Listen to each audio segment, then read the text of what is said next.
D4 news देखने तमाम दोस्तों को दीपक भंडारी का नमस्कार। 5 दिन बाद यानी कि 10 मार्च को साफ हो जाएगा कि पंजाब में इस बार किसकी सरकार बनेगी।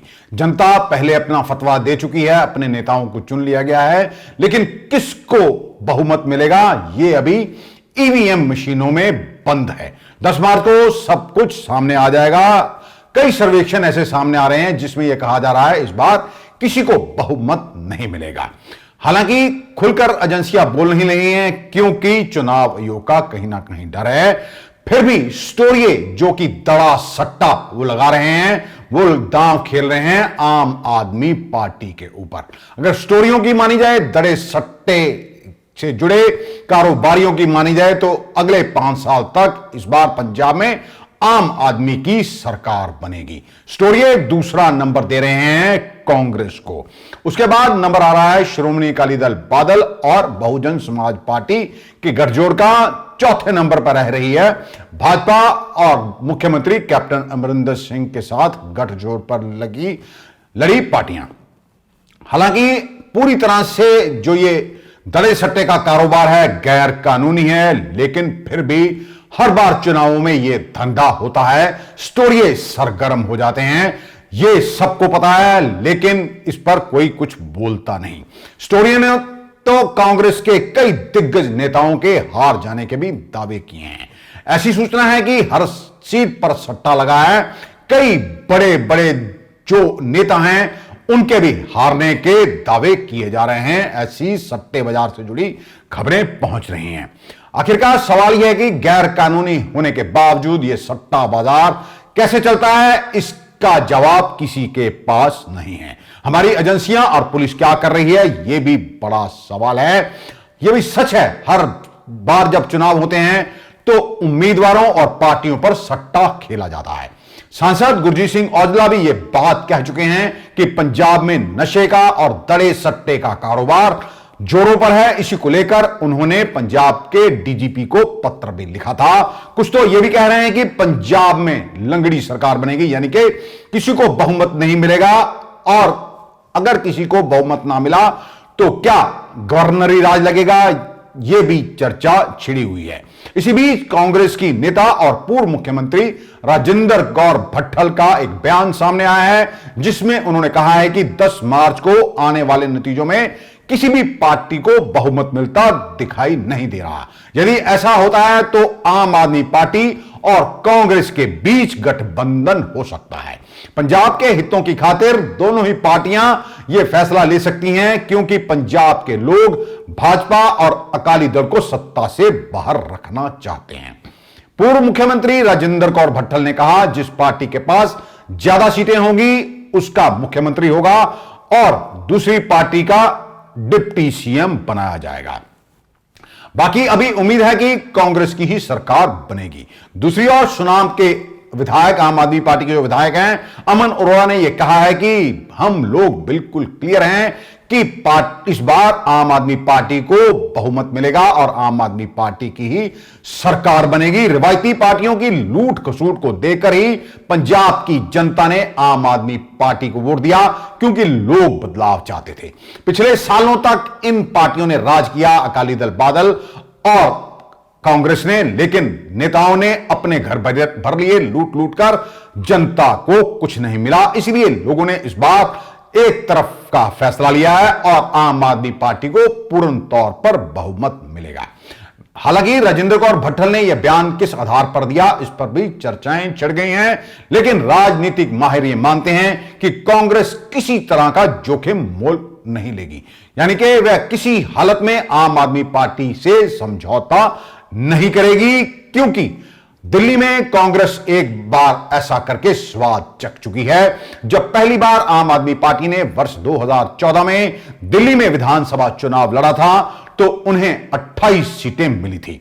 भाजपा के पास 32 सीटें थी और कांग्रेस के पास केवल 9 सीटें थी। किसी को भी बहुमत नहीं मिला था, इसलिए कांग्रेस ने आम आदमी पार्टी को समर्थन दे दिया था और आम आदमी पार्टी की सरकार बनी और मुख्यमंत्री बने थे अरविंद केजरीवाल। कुछ महीनों के बाद कांग्रेस की ओर से यह समर्थन वापस ले लिया गया और बाद में हुए चुनावों में आम आदमी पार्टी को बहुमत मिल गया और कांग्रेस का सफाया हो गया। तभी से लेकर आज तक दिल्ली में कांग्रेस खड़ी नहीं हो सकी है। इसलिए इस बार पंजाब में कांग्रेस इस तरह का जोखिम उठाने की गलती नहीं करेगी। बीबी राजेंद्र कौर भट्टल का बयान उन्होंने किसी नेता के कहने पर दिया, ये मात्र उनकी ये सोच है, ये तो वही बता सकती हैं। भाजपा के राष्ट्रीय महासचिव तरुण चुग ने कहा कि केंद्र सरकार यूक्रेन में फंसे भारतीयों को वापस लाने के लिए हर संभव प्रयास कर रही है। इसके लिए ऑपरेशन गंगा चलाया जा रहा है। उन्होंने ब्यास भाखड़ा मैनेजमेंट बोर्ड को लेकर यह भी कहा कि ये इसे बेवजह मुद्दा बनाया जा रहा है। कांग्रेस देश की जनता को गुमराह कर रही है, हमेशा की आतंकियों के निशाने पर डैम रहे हैं। उन्होंने यह भी कहा पंजाब से कांग्रेस पूरी तरह खत्म हो चुकी है। ऐसा है कि लगातार केंद्र सरकार यूक्रेन च फसे हुए हर भारतीय ਨੂੰ ਕੱਢਣ ਵਾਸਤੇ प्रयास कर रही है। एयरफोर्स ਨੂੰ लगाया है, केंद्र सरकार ने अपने सारे मिनिस्टर्स ਨੂੰ लगाया है।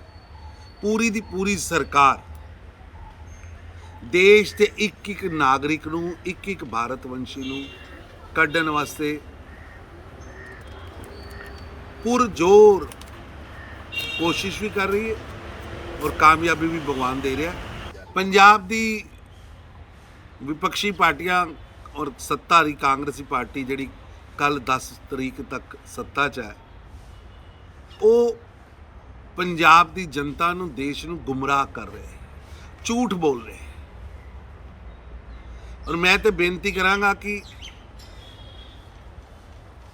वो पहले तथ्यां दी जानकारी ले लैन।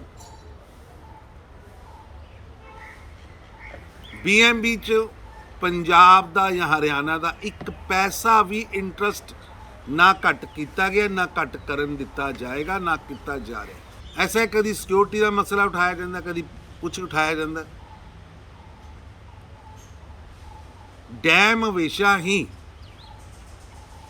विदेशी आतंकवादियों के निशाने ते रहे और पंजाब के बॉर्डर स्टेट के विच लगा भाखड़ा का जिहड़ा डैम है ये साडे ते बहुत महत्वपूर्ण है। और पहले भी ये सिक्योरिटी कभी CSF को, कभी CRP को, कभी BSF को रही है। अमृतसर से हल्का अटारी से कांग्रेस के उम्मीदवार तरसेम सिंह सियालका ने सांसद गुरजीत सिंह औजला की तरह DGP को नशे की रोकथाम के लिए कहा है और कहा है कि जो भी औजला ने DGP को पत्र लिखा था वह बिल्कुल सही है। यहां पर नशा खुलेआम बिक रहा है। उन्होंने यह भी कहा कि यदि 10 मार्च तक पुलिस ने नशों के खिलाफ कोई सख्त कदम नहीं उठाया तो पूरा हल्का पुलिस SSP का कार्यालय घेर लेगा। तरसेम सिंह सियालका ने कहा कि पुलिस नशे की रोकथाम की आड़ में आम जनता को परेशान कर रही है। उन्होंने इसका एक उदाहरण भी दिया और कहा कि इसकी जानकारी उन्होंने SSP रूरल को दी थी, लेकिन अभी तक कुछ नहीं हुआ। वहां पर एक युवक पर नाजायज नशे का केस डाल दिया गया और उससे पैसे भी लिए गए। वहां के हवलदार ने भी यह माना कि उसने पैसे लिए हैं। उन्होंने कहा कि नशे की रोकथाम के लिए पुलिस सही काम नहीं कर रही है, बेगुनाहों को तंग किया जा रहा है, जबकि गुनाहगार नशे का कारोबार कर रहे हैं। आपको यह भी बता दें कि इससे पहले सांसद गुरजीत सिंह औजला ने भी पुलिस की कार्यप्रणाली पर सवाल उठाए थे और DGP के नाम एक पत्र लिख दिया था।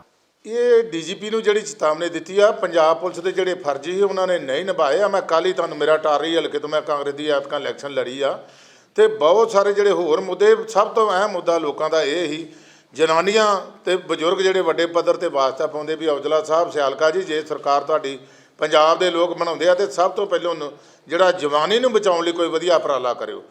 ਤੇ ਸਰਦਾਰ ਗੁਰਜੀਤ ਸਿੰਘ ਔਜਲਾ ਜਿਸ ਦਿਨ ਅਸੀਂ ਇਲੈਕਸ਼ਨ ਮੁਹਿੰਮ ਸ਼ੁਰੂ ਕੀਤੀ, ਮੇਰੀ ਇਲੈਕਸ਼ਨ ਦੇ ਇੰਚਾਰਜ ਵੀ ਨੇ ਤੇ ਆਪਾਂ ਬਾਛਰ ਕੇ ਗੱਲਾਂ ਗੁਰੂ ਅਮਰਦਾਸ ਜੀ ਪੁੱਤਰ ਧਰਤੀ ਤੋਂ ਅਖੰਡ ਪਾਠ ਸਾਹਿਬ ਦਾ ਭੋਗ, ਸੁਖਮਨੀ ਸਾਹਿਬ ਦਾ ਭੋਗ ਪਾ ਕੇ ਇਲੈਕਸ਼ਨ ਸ਼ੁਰੂ ਕੀਤੀ ਸੀ।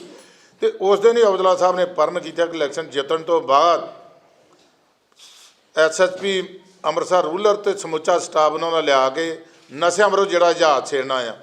यूक्रेन में फंसे भारतीय बच्चों की मदद के लिए अमृतसर से लोकसभा सांसद गुरजीत सिंह औजला शनिवार को पोलैंड के वारसा शहर में पहुंचे। बॉर्डर से सटे इस शहर में औजला ने जहां यूक्रेन से लौटे बच्चों से बातचीत की और वहीं वहां पर फंसे बच्चों को वापस लाने के प्रयास भी शुरू कर दिए। उन्होंने वारसा शहर के गुरुद्वारा व मंदिर के प्रबंधकों का धन्यवाद किया और कहा पोलैंड बॉर्डर तक पहुंचने के लिए बच्चों को काफी मेहनत करनी पड़ी। ਹੁਣ ਅਸੀਂ ਵਾਰਸਾਵਾੜੀ ਪੋਲੈਂਡ ਦੇ ਵਿੱਚ ਰਾਜਧਾਨੀ ਉਹਦੇ ਹਿੰਦੂ ਭਵਨ ਮੰਦਿਰ ਦੇ ਵਿੱਚ ਖੜੇ ਹਾਂ, ਜਿੱਥੇ ਸਿੰਧੀ ਪਰਿਵਾਰਾਂ ਦਾ ਬਹੁਤ ਵੱਡਾ ਇੱਕ ਪੂਜਨਯੋਗ ਸਥਾਨ ਇਹਨਾਂ ਨੇ ਬਣਾਇਆ ਪਰਮਾਤਮਾ ਦੀ ਭਜਨ ਬੰਦਗੀ ਵਾਸਤੇ।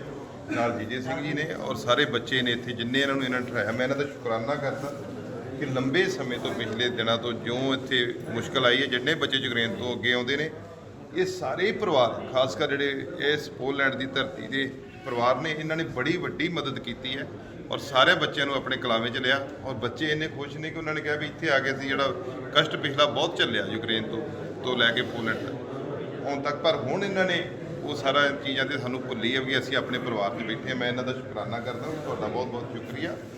ਔਰ ਇਹੀ ਇੱਕ ਸਾਡੀ ਸੱਭਿਅਤਾ ਹੈ, ਇਹੀ ਇੱਕ ਸਾਡਾ ਮੁਹੱਬਤ ਹੈ ਜਿਹਦੇ ਕਰਕੇ ਅਸੀਂ ਲੋਕ ਜਾਣੇ ਜਾਂਦੇ ਹਾਂ। ਸੋ ਬੱਚੇ ਵੀ ਬਹੁਤ ਖੁਸ਼ ਨੇ। ਬੱਚਿਆਂ ਨੇ ਕਿਹਾ ਕਿ ਸਾਨੂੰ ਇੱਕ ਵੱਖਰਾ ਤਜਰਬਾ ਮਿਲਿਆ। ਮੰਦਿਰ ਦੇ ਵਿੱਚ ਸਾਰੇ ਦੇਖੋ, ਸਾਰੇ मतलब जात पात धर्म तो उत्ते उठ के सारे इत्थे परमात्मा के चरणों 'च बैठे ने। पंजाब विधानसभा चुनावों के नतीजे भले ही 10 मार्च को आने हैं, लेकिन भारतीय जनता पार्टी ने उससे पहले इसे लेकर समीक्षा शुरू कर दी है। माना जा रहा है कि वर्ष 2024 के लोकसभा चुनावों के लिए कैडर तैयार करने के लिए भाजपा पूरी तरह से अपना ध्यान केंद्रित कर रही है। भाजपा ने हाल ही में हुए चुनावों में पार्टी कैडर के प्रदर्शन की समीक्षा के लिए राज्य भर के सभी 73 उम्मीदवारों, जिलाध्यक्षों और पदाधिकारियों की एक बैठक बुलाई थी। बैठक में उम्मीदवारों और पदाधिकारियों से चुनाव के दौरान उनके अनुभव साझा करने को कहा गया। नेताओं और उम्मीदवारों को संबोधित करते हुए पार्टी की पंजाब प्रचार समिति के प्रभारी गजेंद्र सिंह शेखावत ने कहा कि भगवा पार्टी विधानसभा चुनाव में एक महत्वपूर्ण ताकत के रूप में उभरी है। उन्होंने दावा किया जिस तरह से विधानसभा चुनाव में कार्यकर्ताओं ने उत्साह दिखाया है, उन्हें उम्मीद नहीं थी। इसलिए उन्होंने यह भी कहा कि उन्हें विश्वास है कि पंजाब में पार्टी इस बार अपने दम पर कम से कम 10 लोकसभा सीटें जीतेगी। रूस और यूक्रेन के बीच 10वें दिन भी जंग जारी है। इसी बीच यूरोपीय देशों में बड़ा साइबर अटैक हुआ है। एक न्यूज एजेंसी के मुताबिक इस अटैक के बाद यूरोप के कई शहरों के हजारों यूजर का इंटरनेट बंद हो गया। जानकारी के मुताबिक Europe, Germany, France, Greek, Italy और पोलैंड के करीब 40,000 यूजर में से 15,000 का इंटरनेट बंद हो चुका है। जर्मनी और मध्य यूरोप में 11 गीगावाट के करीब 5,800 पवन टरबाइन भी बंद हो चुके हैं। रूस ने 2 शहरों मरियोपोल और वोल्नोवाखा में सीज फायर का ऐलान किया था। हालांकि मरियोपोल में ह्यूमन कॉरिडोर चंद घंटे बाद ही बंद कर दिया गया।